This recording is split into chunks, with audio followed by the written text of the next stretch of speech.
The US economy is weak. The stock market is a different story. It has benefited from QE and record stimulus from all directions. The actual economy has not been able to benefit.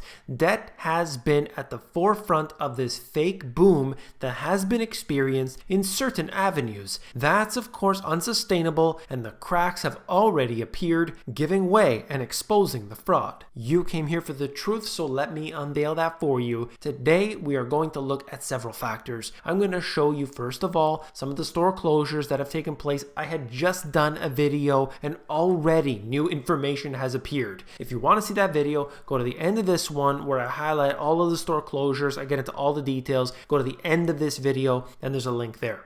We're going to look at debt, we're going to look at the deficit, we're going to look at the Federal Reserve. I'm going to show you a bunch of charts from a report from Deutsche Bank. I've got so many things to cover today. This is the chart GPS. I haven't done one for a while, but here we go. Dollar Tree to close up to 390 Family Dollar stores reports a $2.3 billion loss. I find this to be interesting because this was basically the only store that was opening up new locations. It seemed very, very unsettling to me to read this information. Now, they may be rebranding, they may find that certain stores don't do well in certain areas, so they close them down. I understand, even the best, most profitable stores always have some locations that are not going to do good. But this right here was a significant portion, and they had to report $2.3 billion worth of loss. That to me says there is something definitely going on. Amazon to close all of its 87 pop-up stores in the US beginning in April. This was a trial, and they do this. This isn't the first failure they have, if you consider it to be a failure. Basically, wherever they have a little pop-up store inside of something like a Whole Foods, they're going to close it down. They are expanding in other ways. They're not closing their Amazon Go stores. They want to expand that as far as they're aware, according to this report. So I think that this is just a small piece of the whole story.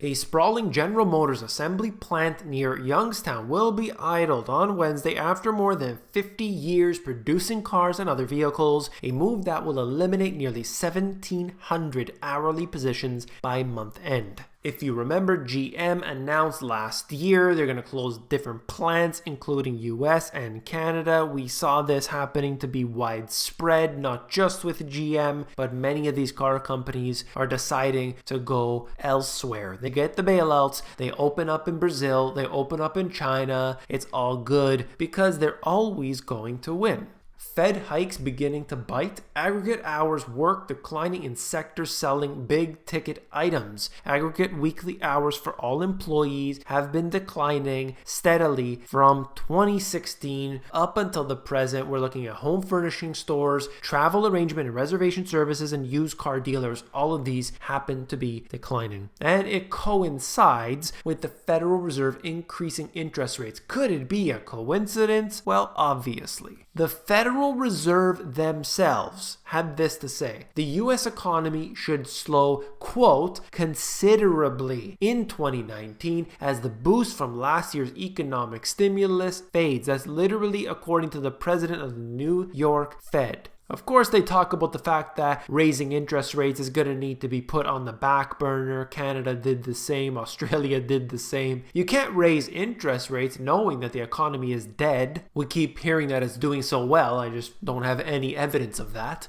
Tailwinds have calmed and in fact reversed in some cases, and I expect growth to slow considerably relative to last year to around 2%. Of course, we know those numbers are fake, so it'll be a lot worse than that, but at least they're acknowledging the fact that things are slowing down. US trade gap jumped to a 10-year high, record gap with China. We expected this. Everybody who was paying attention knew this, but now finally it's making the news. U.S. posts record annual trade deficit. The international trade deficit in goods and services rose 19% in December from the prior month to a seasonally adjusted $60 billion. Of course, you could see the first sentence, it was the widest monthly trade gap since 2008. Too many statistics have found themselves to be mirroring what we experienced around the financial crisis or even worse. There's no way that this could possibly be sustainable. Now I'm going to run through a whole bunch of different charts here at the Chart GPS, so stick with me. Ready? Risks to the global economy. The US consumer is important. You're seeing the share of world GDP. This to me says that we have an issue with the US consumer spending being 17% of the GDP. As soon as they stop spending because they have too much debt, then you know what happens. It shrinks drastically in a short period of time. China at 16% is right up there. And then you look at the next country, Japan, 6%. So there's a huge gap in between the amount of spending that's taking place in the US, in China, and then other countries. This cannot be something that continues on for much longer without it having repercussions. Credit conditions are tightening, demand for consumer loans is coming down, and you can see basically since 2013, and then it accelerates after the Federal Reserve increases interest rates. We knew about this anyway. Credit card interest rate at the highest level in decades. Obviously, when you have these higher interest rates, it doesn't necessarily mean that people aren't going to continue to max out their credit cards, but it does mean that it's going to take longer for them to pay it off. That's the way I look at it anyway, and right now it seems to be around 17%.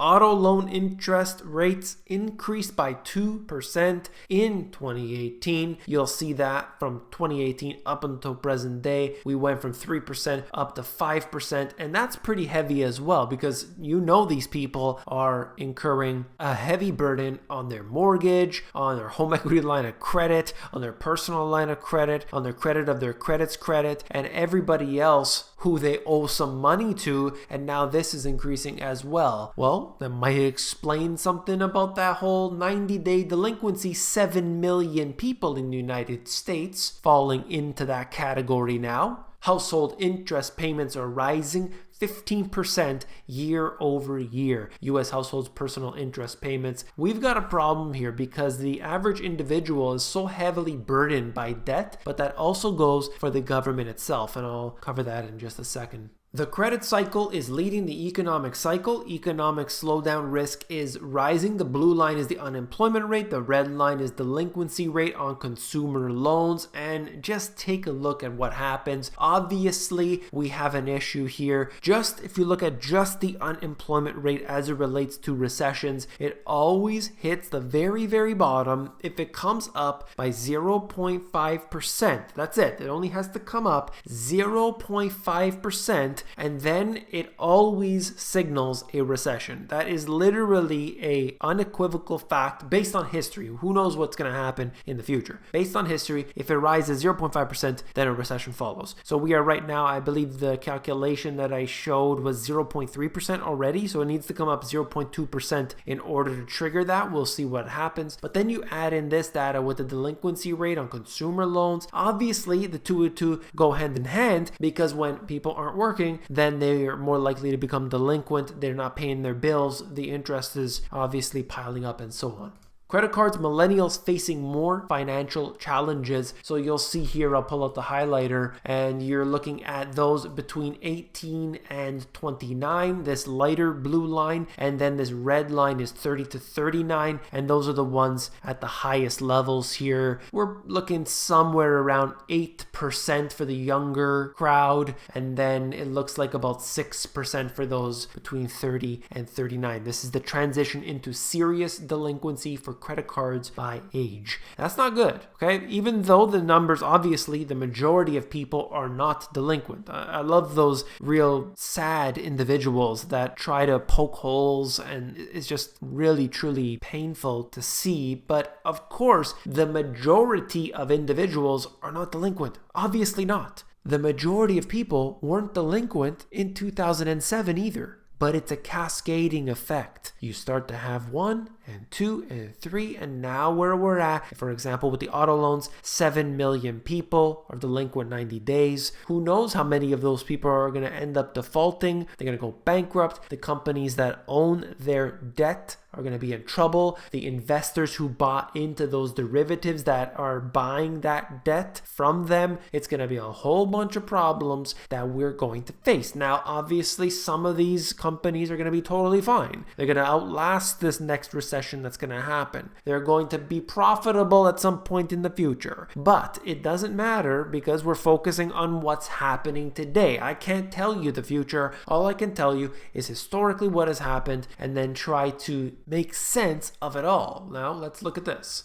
The trend in interest payments as a share of household spending is worrying. U.S. households' personal interest payments as a percentage of personal outlays is a big jump in 2018. This really makes me think about how many people today are heavily in debt with their mortgages, for example. And what do? Well, they find a way to spend at the absolute maximum. You know, they have a mortgage of, let's say, $500,000, but they've noticed that their housing has increased in value. That's right. So what do? Well, they take a home equity line of credit. They use it to buy a vehicle. That vehicle has debt on it. They owe money back and they are not able to pay back. As we have seen, I showed you the statistics. The home equity line of credit does not get paid back until that person sells the home. That is statistically factual. I showed you that. So people today are so heavily in debt, they're not paying anything back, just the bare minimum. And there's other people, as you can see, with the credit cards, with the mortgages, with the auto loans, they're unable to pay back. They become delinquent. Quite frankly, wages aren't keeping up with the sheer amount of asset inflation that has been experienced because of the incredible debt.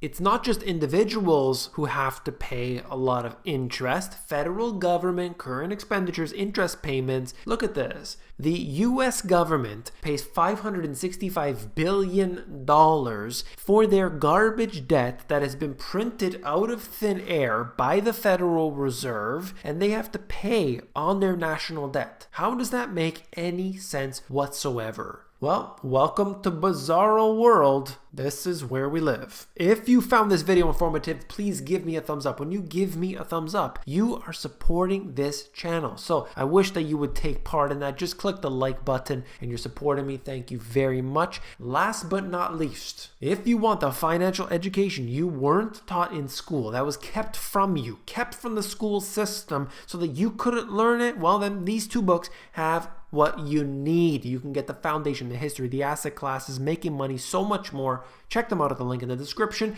If you want the audiobook version, that's available at themoneygps.com. If you want to see that video about the store closures, if you didn't see it already, I outline everything in there. Check it out and I'll see you there.